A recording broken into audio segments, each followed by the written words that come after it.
Whenever anybody is relocating or moving, they want to know, what is their cost of living? What is it going to cost me when I get there? In today's video, I'm going to talk about the cost of living factors that you want to consider when moving into the Mississauga area. And we're going to get into that right now.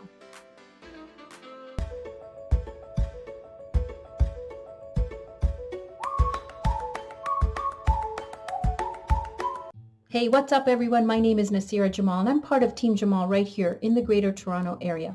If this is your first time to the channel and you want to learn everything there is to know about living, working, playing, eating, sleeping, and even the cost of living in Mississauga, then make sure you subscribe to the channel and turn your notification on so that you get notified every time I upload a new video.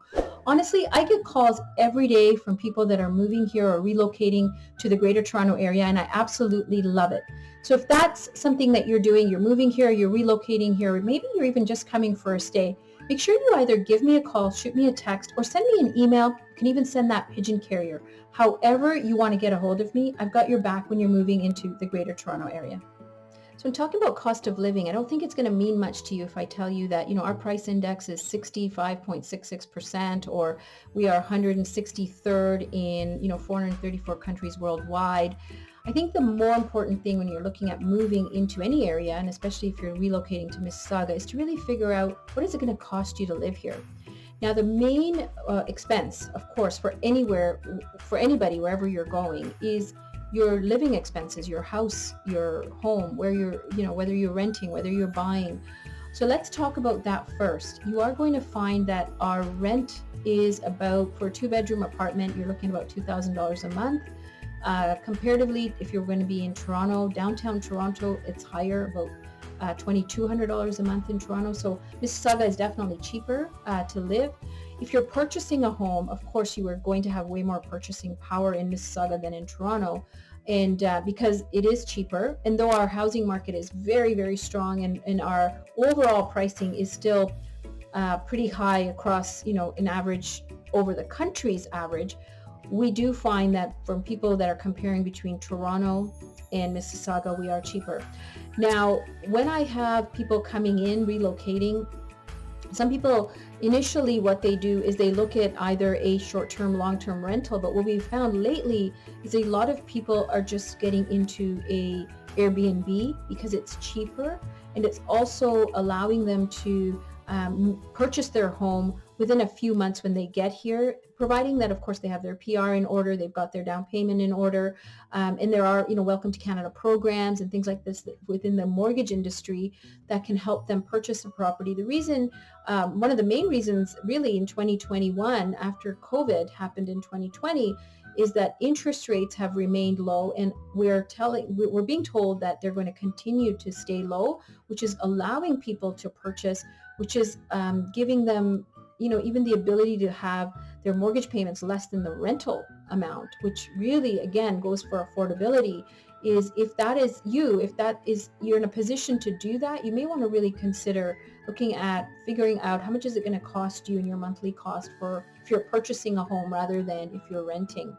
And again, as I mentioned, Airbnb is a great option to do that. So you're not locked into a 1-year contract, or even if you're in a short-term rental, it'll still be a contract, which may limit you in terms of your timing of when you can get out of it. And there's legalities around that as well.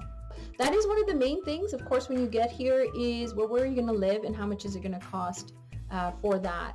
Our average yearly income is roughly $83,000 a year, roughly $3,900 a month after taxes. So a lot of people, will work backwards. We'll see what their income is, how much is the portion that's going towards their housing, and then look at everything else from food, transportation, utilities, leisure, cell phone bills. So let's go through that one by one. Your food cost roughly for a single person for your staples, this is excluding cigarettes and alcohol, is roughly $294 a month. So, from that perspective, you can look at, so how many people are you coming with? Are you coming, in terms of a family? Then you will be able to determine what your monthly food costs will be, and look at the other costs as well, so that you can budget accordingly from that perspective.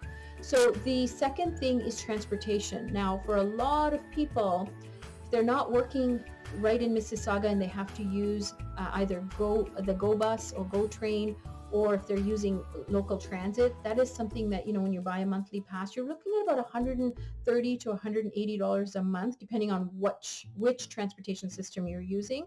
But this will, if both parties, husband and wife, are both going to work, both using local transit, you're going to have to, put that as your cost, and look at how budget friendly it is.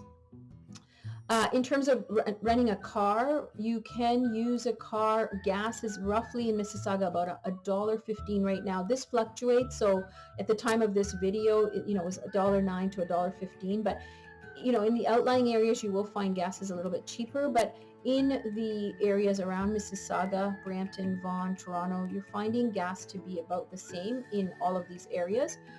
So if you're renting a car, you got to look at that, plus insurance and maintenance for the car. So I always tell people, let's work out these numbers backwards as to how much is it going to cost you if you're using the car every day, how much is the gas, and then how much is the transportation if you're using local transportation, and look at which way is it better. You can also carpool. There's a lot of people I know, a lot of my clients actually carpool together so that they're sharing in the cost of getting downtown to their workplaces, and it also makes it easier on the environment, in terms of not so many people taking cars downtown. Parking is very, very expensive in the downtown core, so unless you have some sort of pass or your company's providing some sort of subsidy, your daily rate of parking is on average at least $20 to $30. So again, you have to put that in your costs, because if you're using the car, then you're going to add that. The other cost is restaurants. For a lot of people, when they get here, they really look at sort of when they go out to restaurants, because it can be expensive. There are lots of affordable places to eat out. You do have to find them. In Mississauga, there's a lot of options, and I think that's one of the things I love most about it. And I know a lot of my clients who've moved there, they love the fact that even when they're eating out, they have so many options that they don't have to really go and pay for a really expensive meal, where they can get really good food still that's affordable. And I find South Mississauga to have some of those really great restaurants, small mom and pop shops that have affordability, but also really good authentic food. There's lots of cafes and coffee shops that you can have access to as well. Again, the options are great, and I think Mississauga, that's why a lot of people gravitate towards it, is because they have the ability to still afford eating out or going out for coffee or a nice dessert with friends or family, and not break the bank. Now, for utilities, if you're renting for a lot of, if you're going through a landlord, utilities are extra on top of your rent. And if you're purchasing a home, of course, you're paying for utilities on top of, and its usage. But in certain areas, it can be cheaper than in other areas. And this is something that, you can get some averages. You can look online, you can Google certain averages for certain areas, but you're looking at between, anywhere from $80 to about $250 a month for your utilities. And it is dependent on usage. So the two things I'll note here is if you have an electric stove, you will pay, your electric bill will be higher. And if you if you have an electric heater, not a heater, sorry, a dryer, so you got to look at these items, and you want to buy high efficient appliances. If you're purchasing a home, then you want to look at that, because it's going to cut down on your costs. And I have a lot of people that will look at appliances, even if they're included in their purchase agreement, they will want to see that they are high efficient appliances. The other thing is, government has different programs for rebates and things like that for becoming a green home. And that's a really good place to start, is on the government site as to what rebates may be available when you get here. They vary, they end, so they have different ones. So that is another thing that you can utilize when you're coming here, and seeing if the government has any rebate that will allow you to become more cost efficient for running your home. And also it'll save on the pocketbook on your monthly costs. A lot of people also look at upgrading their roof systems. In a lot of cases, if you're buying an older home, you want to look at, the insulation. This is all part of energy, consumption of energy. You want to, in the winter, what we have is a lot of people, what they do is they will get this very strong plastic that goes over windows, and they actually adhere it. It has a glue that's at the edges, which again prevents heat loss and reduces your costs for heating bills. And so there are lots of ways you can cut your cost. And our winters are cold, so I have to tell you that your heating will be running pretty much from about October till I would say at least the end of March, if not the beginning of April.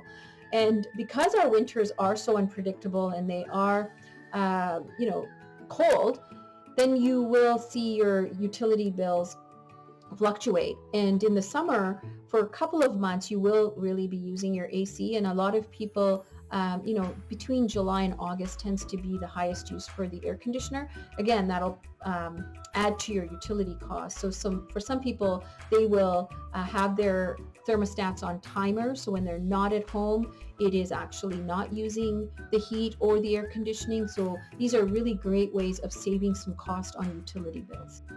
So we've talked about, the costs of what it's going to be like when you get here in terms of your housing and your transportation and utilities. But what about fun? What about the things that you can do that will keep you happy?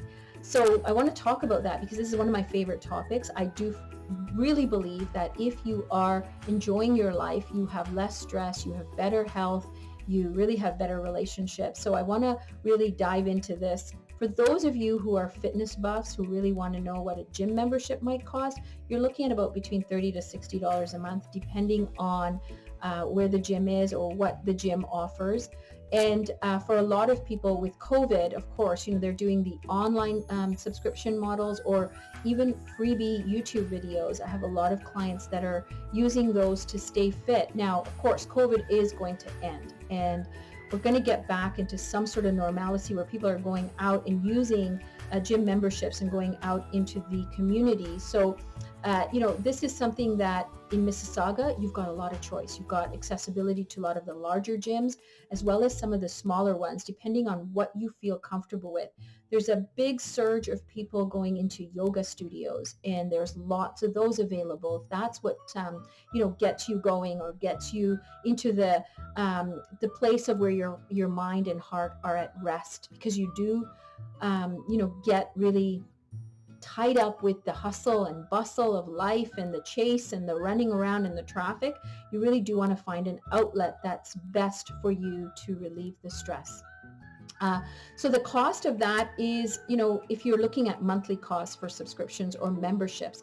However, I really want to highlight that Mississauga has 480 parks in and around the whole of Mississauga, and it's free. You can go for walks, you can take bike rides, you can go for hikes. So not everything has to cost a lot of money. So when you're looking at, your budget, you can look at how can you incorporate some of the freebies, things that you can do that you can still enjoy your time of fitness or your time of reconnecting to nature, or just with your children going into a park.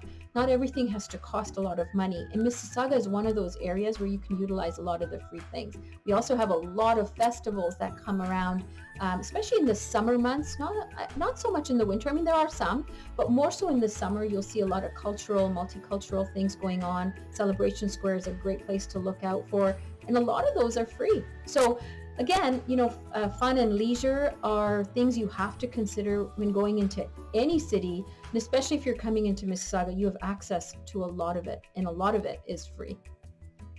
So it's great to know what the cost of living is when you're coming into the Mississauga area. But if you're ready to start looking at properties, or you want to go out and look at the neighborhoods that may be the right fit for you and your family, you've got to give me a call, shoot me a text, or send me an email. You can even send a pigeon carrier. However you want to get a hold of me, day, nights, or evenings, I've got your back when you're moving into the Mississauga area. Until the next video, I'll catch you later.